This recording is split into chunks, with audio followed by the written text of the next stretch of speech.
Hi everybody, welcome and thank you for coming to this episode of The Kaz.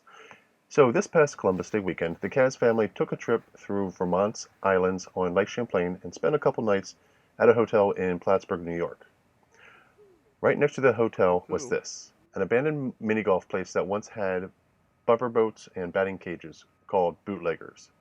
Now this is in a plaza that has a Walmart, other stores in like a strip mall style. This is kind of funny considering it's like right in the middle of everything. So right above this area here. So this area was probably the bumper boats. I mean, I can only imagine that's the only thing it could be. I mean, it's this big swampy body of water. And right above it here, what is the batting cages. I'm honestly not exactly sure why it was called Bootleggers. I think there's a brew pub in this area called Bootleggers too, which would make more sense for a brew pub to be called that. But if you know why this was called Bootleggers, please leave a comment. Or why do you think it was called Bootleggers? I would have loved to have walked around here inside, but I really wasn't interested in getting arrested for trespassing. But yeah, right above was the batting cages, it looks like.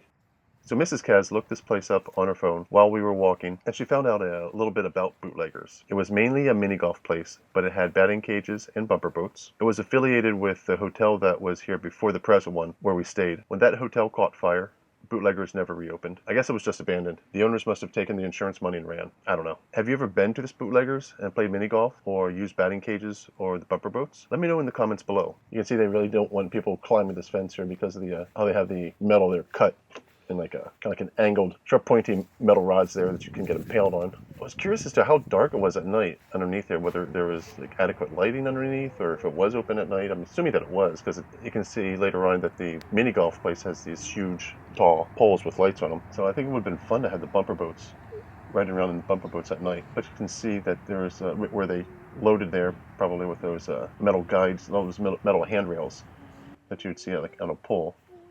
Again, there's the batting cages, like batting cages are.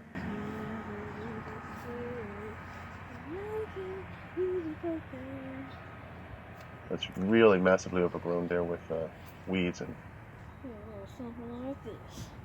plant life there. Now this is what got our attention first when we first got to the hotel that we stayed at.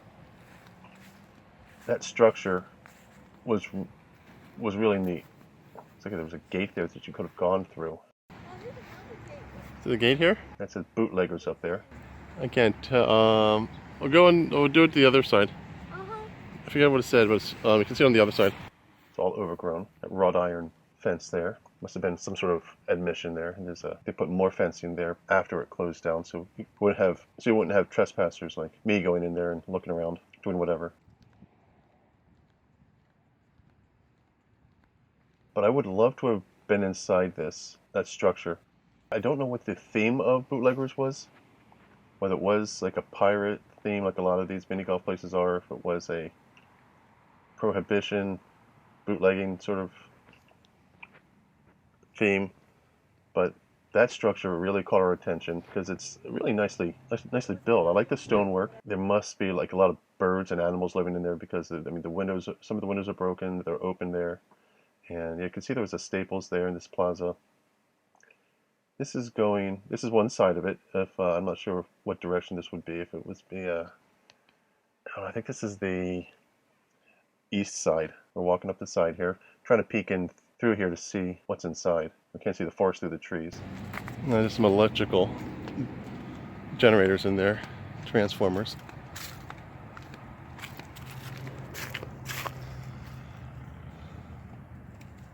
There's a cone in There's there. a cone and some junk. Getting around to the mini golf area here.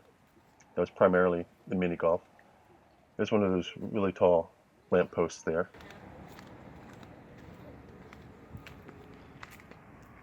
I wonder if you could go inside. If you went here, let me know in the comments below if you could go inside that thing. If you could go all the way to the top or what the deal is with that.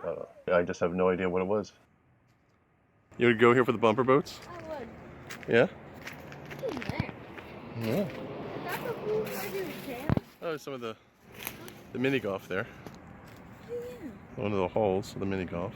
Never even heard of Bootleggers. There's not much on the internet other than if you do a search for it, there's just some generic mini golf finder places. I mean, you go on, do a search, and websites on there for you to find local mini golf places, and this is listed on it. It's still this place is still listed on these sites, but there's really nothing more on it. No pictures, nothing more than the saying that this place existed and that what the address is. But it was a neat door there. I like that door, big wooden door there with the metalwork there, the hinges. I think on the other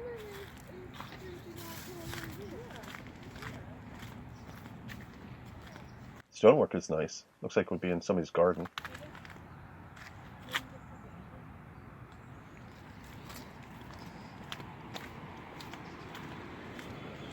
Lots of junk in there. Lots of things that people just tossed in. Another hole there.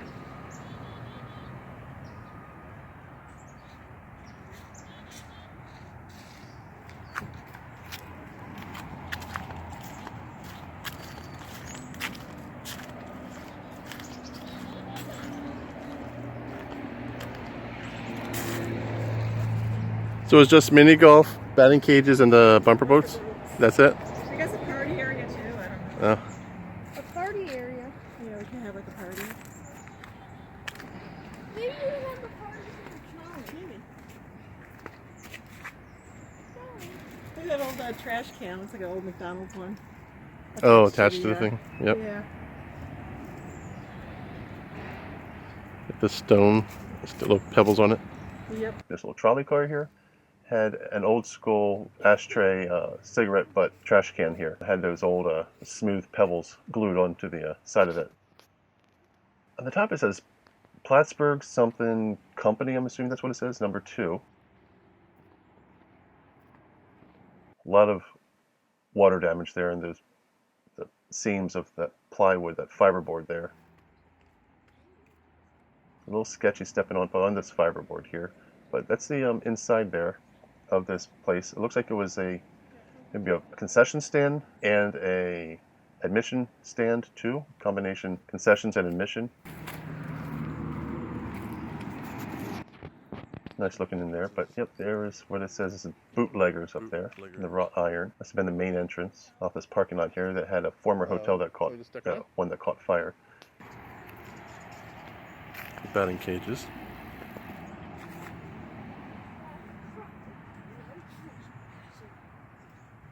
Guys, do you see the little like condiment dispensers there? It's a nice iron lettering there, nice iron gate, but it's a shame that this place closed.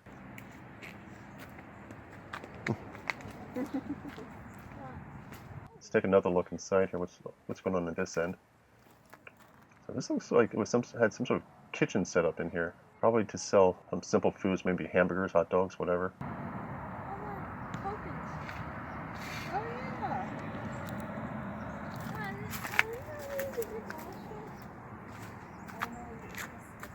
You just get the token machine here then? Tokens. Oh, where? That's the spot. There's a miniature golf ball Oh, right. right there. A miniature ball rack inside there. An arcade. Where's the tokens? Oh, tokens. Yep, and token machine right there. Token exchange, a money exchanger there. We can put in your dollar bills and get tokens. That's pretty neat looking. I wouldn't mind having that. I don't know why. Just want to have it. And there are bootleggers. There's a gate on the other side too. Looks like a walkway there to go to the batting cages and maybe down below.